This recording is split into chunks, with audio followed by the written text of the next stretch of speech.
Olá a todos, Ronaldo Paiva aqui, hoje dando continuidade ao estudo do Evangelho segundo o Espiritismo, capítulo 12, Amai os vossos inimigos, itens 5 e 6.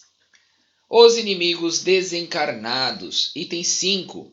Ainda outros motivos tem o espírita para ser indulgente com os seus inimigos. Sabe ele, primeiramente, que a maldade não é um estado permanente dos homens, que ela decorre de uma imperfeição temporária e que, assim como a criança se corrige dos seus defeitos, o homem mal reconhecerá um dia os seus erros e se tornará bom. Sabe também que a morte apenas o livra da presença material do seu inimigo, pois que este o pode perseguir com o seu ódio, mesmo depois de haver deixado a terra. Que assim a vingança que tome falha ao seu objetivo, visto que, ao contrário, tem por efeito produzir maior irritação, capaz de passar de uma existência a outra. Cabia ao Espiritismo demonstrar, por meio da experiência e da lei, que rege as relações entre o mundo visível e o mundo invisível, que a expressão extinguir o ódio com sangue é radicalmente falsa. Que a verdade é que o sangue alimenta o ódio, mesmo no além-túmulo. Cabia-lhe, portanto, apresentar uma razão de ser positiva e uma utilidade prática ao perdão e ao preceito do Cristo. Amai os vossos inimigos. Não há coração tão perverso que, mesmo a seu mau grado, não se mostre sensível ao bom proceder. Mediante o bom procedimento, tira-se, pelo menos, todo o pretexto às represárias, podendo-se até fazer de um inimigo um amigo, antes e depois de sua morte. Com o mau proceder, o homem irrita o seu inimigo, que então se constitui instrumento de que a justiça de Deus se serve para punir aquele que não perdoou. Item 6. Pode-se, portanto, contar inimigos assim entre os encarnados, como entre os desencarnados. Os inimigos do mundo invisível manifestam sua malevolência pelas obsessões e subjugações que tanta gente se vê a braços e que representam um gênero de provações, as quais, como as outras, concorrem para o adiantamento do ser, que por isso as deve receber com resignação e como consequência da natureza inferior do globo terrestre. Se não houvessem homens maus na terra, não haveria espíritos maus ao seu derredor. Se, consequentemente, se deve usar de benevolência com os inimigos encarnados, do mesmo modo se deve proceder com relações aos que se acham desencarnados. Outrora, sacrificavam-se vítimas sangrentas para aplacar os deuses infernais, que não eram senão os maus espíritos. Aos deuses infernais sucederam os demônios, que são a mesma coisa. O Espiritismo demonstra que esses demônios mais não são do que as almas dos homens perversos que ainda se não despojaram dos instintos materiais, que ninguém logra aplacá-los senão mediante o sacrifício do ódio existente, isto é, pela caridade, que esta não tem por efeito unicamente impedi-los de praticar o mal, e sim também de os reconduzir ao caminho do bem e de contribuir para a salvação deles. É assim que o mandamento amai os vossos inimigos não se circunscreve ao âmbito acanhado da terra e da vida presente.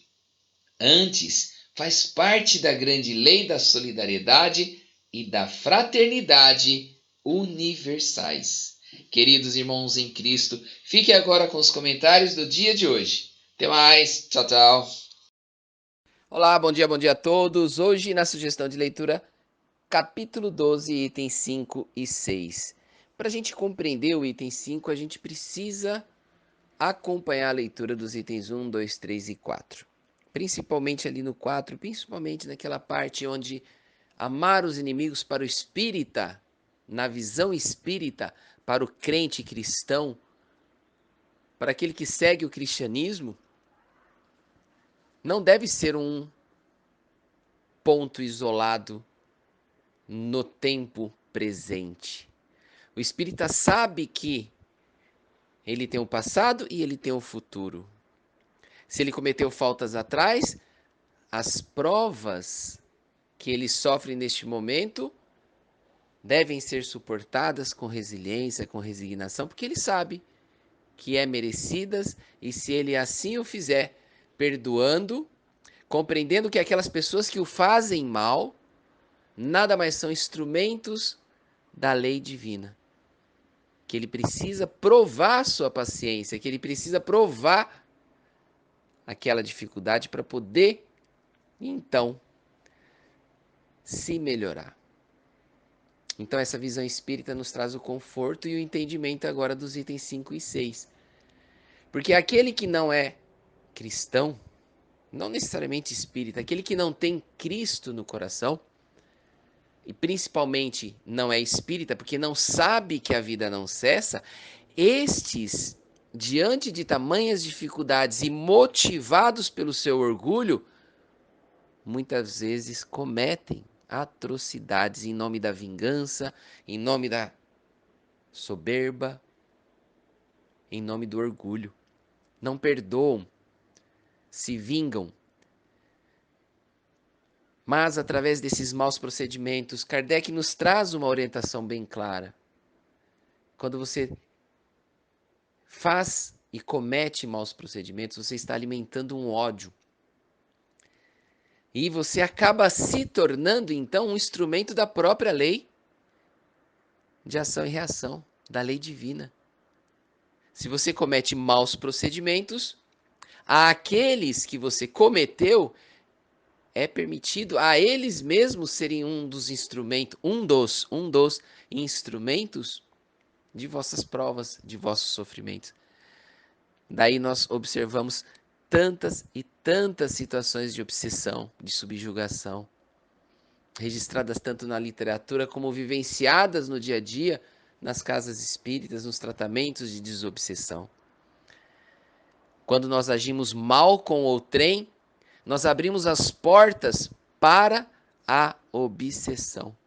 Aquele nosso inimigo que eliminamos ele aqui na terra, ele em espírito fica com muito mais raiva, com muito mais ódio e virá com toda a sua maldade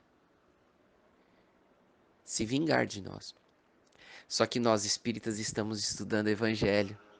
Nós estamos observando que Cristo nos deu o ensinamento de amar os vossos inimigos bem explicado. Que nós precisamos, através da caridade, perdoar a todo instante.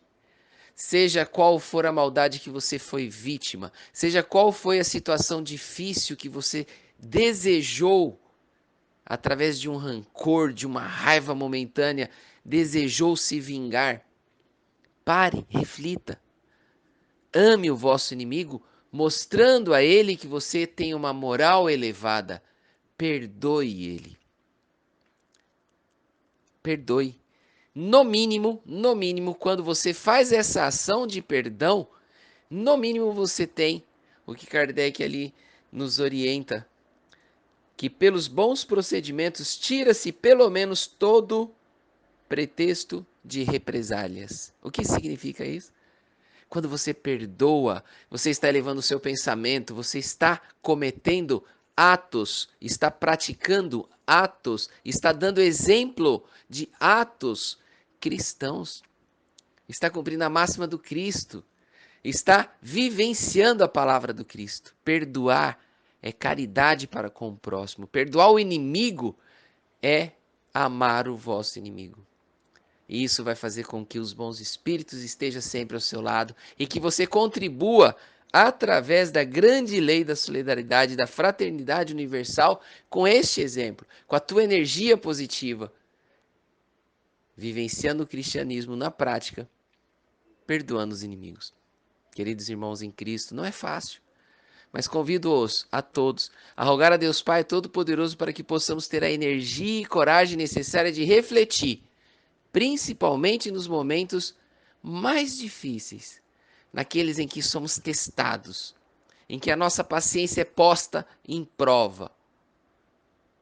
É lá no campo de batalha, na rotina do dia a dia, na convivência com os nossos próximos, é que nós vamos poder testar. Amar os vossos inimigos, amar os nossos inimigos, não é fácil, mas não é impossível, porque Cristo nos deu o seu exemplo. E rogando a Deus Pai, então, nós estaremos fortalecidos pelas suas bênçãos, com certeza absoluta, e pela presença dos nossos anjos da guarda e bons espíritos nos protegendo no nosso dia a dia. Que Deus esteja com todos, que nos fortaleça e que tenhamos um ótimo dia. Que assim seja.